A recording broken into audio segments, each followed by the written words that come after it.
Hola amigos, hola gente, ¿cómo están? Se declaró abierta la temporada de reformas al Código Civil, este código aprobado y puesto en vigencia en 2015.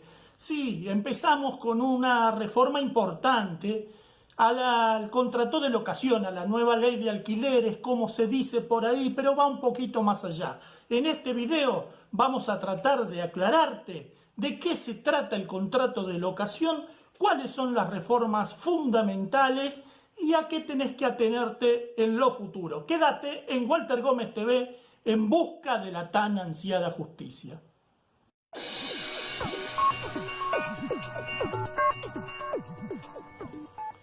Si hablamos de contrato de locación, lo primero que tenemos que hablar es de contrato.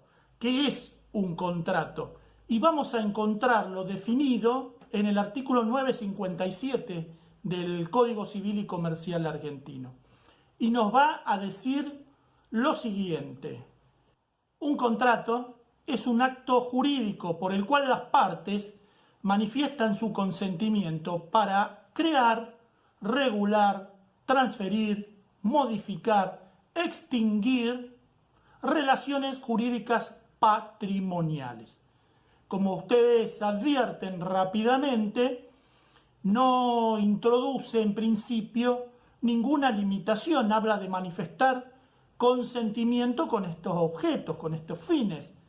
Bien, pero ¿ese consentimiento es totalmente libre? Debemos decir que no, que el Estado ha debido intervenir a través de leyes, a través del tiempo, para regular este tipo de actos jurídicos. Y es así que el consentimiento se encuentra limitado y uno puede verlo al leer las disposiciones de los contratos y de los contratos en particular en el Código Civil. Las primeras leyes de intervención se dieron justamente en los contratos de locación, allá por la época de Irigoyen, y perduraron hasta entrado el gobierno de Alvear. A partir de 1943, el Estado vuelve a intervenir en los contratos de locación, cosa que se mantuvo, diríamos, hasta el presente, pero lo cierto es que a partir del 1984, con esta importante ley, la 23.091, las relaciones quedaron bastante equilibradas y aceptadas en general por todos los sectores. Debemos decir que la intervención tenía un objeto, que era claramente evitar los abusos. Claro, a veces para evitar abusos de una parte nos fuimos a los abusos de la otra parte. Y esto es muy simple. Antes, cuando no había limitaciones, ¿cuáles eran las principales cuestiones en un contrato de locación? Los reclamos eran por un plazo y por tener cierta estabilidad en el precio también. ¿Esto qué ocasionó? Ocasionó leyes de prórroga de contrato y aquí vemos lo siguiente. Antes, ¿qué ocurría? Usted contrataba 10 pesos el mes y aparecía un nuevo futuro inquilino que le proponía 12 pesos, lo que pasaba era que se daba por terminado un contrato y se tomaba a este nuevo inquilino. Esto impedía el desarrollo serio, cierto, una programación de la vida, por lo cual hubo que poner límites. El límite fue siempre una cuestión de plazo. Y lo otro tuvo que ver con los precios, que en algunos lados abusaban para un lado y en otros tiempos para el otro. Es así que la cuestión siempre en danza tiene que ver con el plazo y los precios. Bien, dicho esto, de la autonomía de la voluntad, que si quieren lo podemos profundizar en algún video especial, nos dejan en los comentarios su inquietud y lo hacemos, tenemos que entrar en el contrato de locación. Y es así que vamos a buscar la definición en nuestra ley y la vamos a encontrar en el artículo 1187. Artículo que expresa lo siguiente. Hay contrato de locación cuando una parte se obliga a transferir la tenencia en uso y goce por un tiempo, es decir, transferencia de uso y goce temporario, a otra parte por un precio en dinero. Esto es básicamente la definición. Y aquí podemos observar desde ya algunos temas, algunos ítems para tratar. Una parte se obliga a transferir la tenencia en uso y goce. Lo que estamos hablando es entonces que habrá obligaciones para aquel que se obliga a transferir, es decir, el locador, y por el otro lado se obliga a pagar un uso y dinero teniendo en cuenta que este uso y goce es temporario. Habrá obligaciones para el locatario. A simple vista, lo que rápidamente podemos decir es, entonces, hay que analizar cada uno de estos puntos. ¿Cómo se formaliza este contrato? Rápidamente, en el artículo siguiente, encontramos que debe formalizarse por escrito si estamos hablando de locación de bienes inmuebles o muebles registrables. Para el resto de los muebles no es necesaria ni obligatoria la formalización de este contrato de manera escrita. Pero entonces estamos hablando de inmuebles, de muebles registrables como una categoría. Entonces, ¿qué es aquello que puede ser objeto de un contrato de locación? Bueno, toda cosa presente o futura, determinable al menos en especie, y cuya tenencia esté en el comercio. Esto es clarito. ¿Qué significa la tenencia? Y la posibilidad de transmitir el uso y goce, y dijimos presente o futuro. ¿Y qué es lo primero que nos surge como fundamental entonces para definir las obligaciones que tendrán las partes? Es fundamental determinar el destino de esta locación. Definido el objeto, un bien inmueble, un mueble registrable o no, habrá que definir el destino. Y es así que comienzan a aparecer obligaciones que tienen que ver o están directamente relacionadas con el destino. Por ejemplo, el inmueble puede ser para casa, vivienda familiar, casa habitación o llamado locación habitacional, puede ser para una industria, para un comercio, para un ejercicio de una profesión. También puede haber un arrendamiento rural, pero que corresponde y está regulado de otra manera, por otra ley. El destino va a determinar también qué tipo de normativa se le va a aplicar. Y es muy simple, pero de vital importancia. El destino puede ser de un inmueble para vivienda familiar o comercial, profesional, industrial, pero puede haber un destino mixto, es decir, para vivienda familiar y, por ejemplo, la actividad profesional del inquilino. Bueno, en este caso va a prevalecer, por más que el destino sea mixto para la aplicación de las normas, va a prevalecer el destino de vivienda familiar. En este caso, definido el destino, por supuesto van a surgir distintas obligaciones, pero hay cuestiones que son comunes a todos los contratos. Por ejemplo, la transmisión mortis causas de un contrato.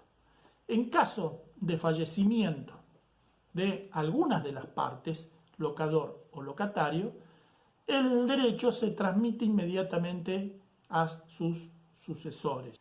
Pero en materia habitacional hay un punto a tener en cuenta, que tiene que ver con la persona que ha convivido por lo menos durante el último año, o sea, por lo menos un año, con el causante, que era el titular o la parte del contrato de locación, en ostensible trato familiar. ¿Qué pretende este artículo?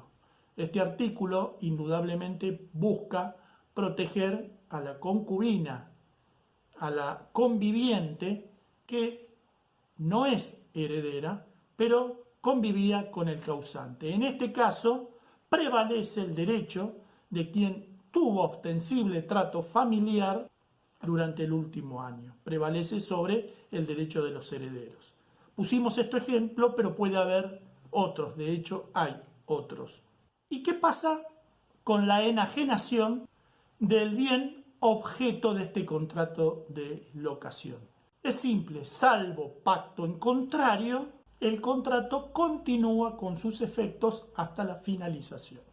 Es decir, por vender, por ejemplo, el inmueble, no pueden desalojar al inquilino, que deberá cumplir el contrato, tiene derecho a hacerlo y lo podrá exigir. Llegados a este punto, es necesario que hablemos de la ley que se llamó Nueva Ley de Alquileres. En realidad, insisto, para mí es un poco más amplia, que es la Ley 27.551, que rige desde el 1 de julio de 2020. Es decir, todo contrato de locación que se formalice de ahora en más, desde el 1 de julio en adelante, debe cumplir con esta normativa.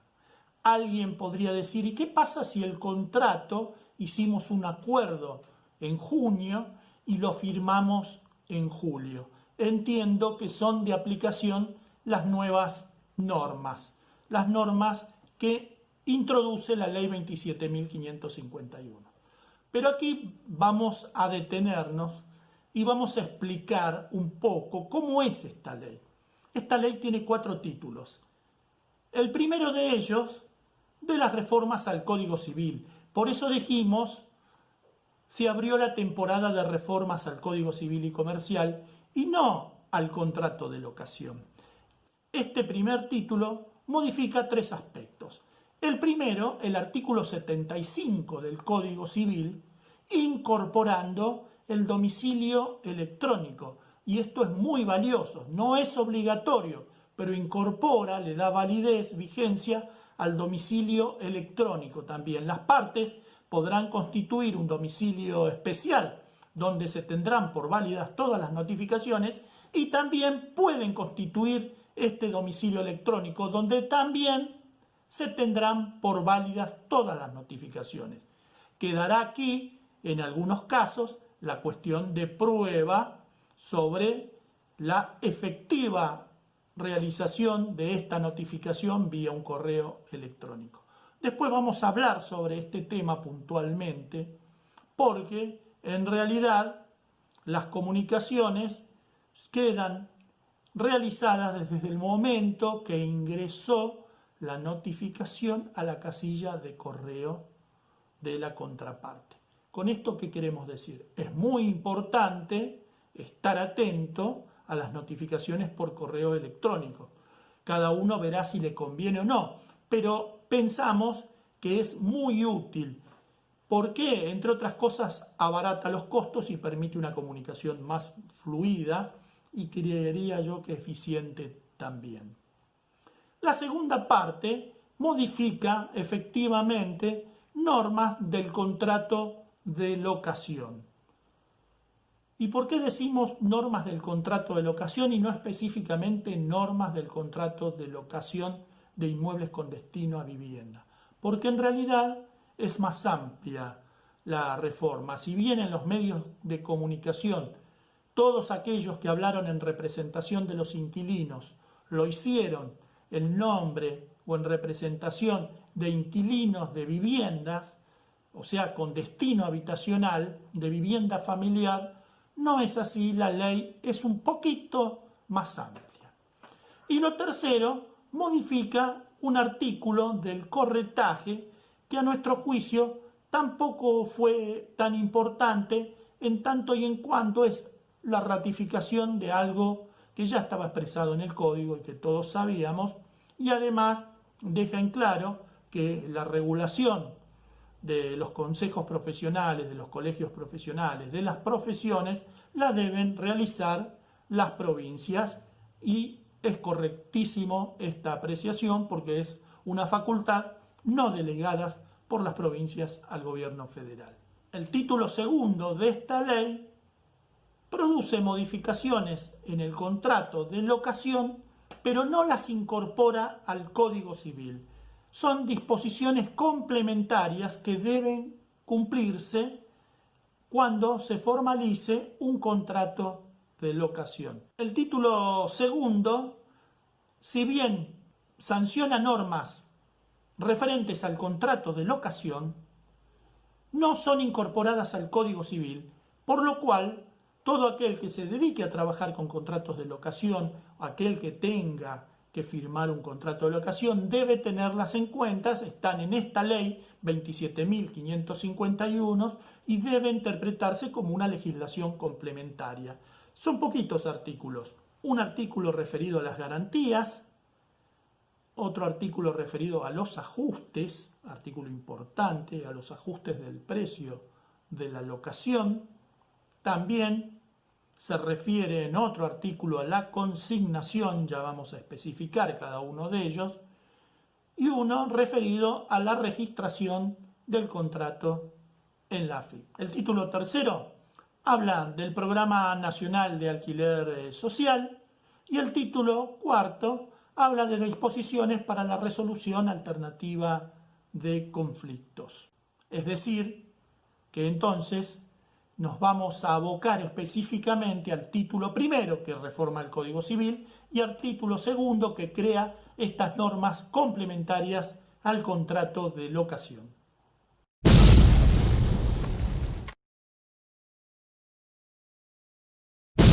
Y ya sabes, si te gustó este video, dale me gusta, un like y compartirlo en tus redes sociales. Sabés que podés dejarnos comentarios, sugerencias, que nosotros vamos a estar tratando esos temas a la brevedad. Súmate a la comunidad de Walter Gómez TV, tu canal en YouTube.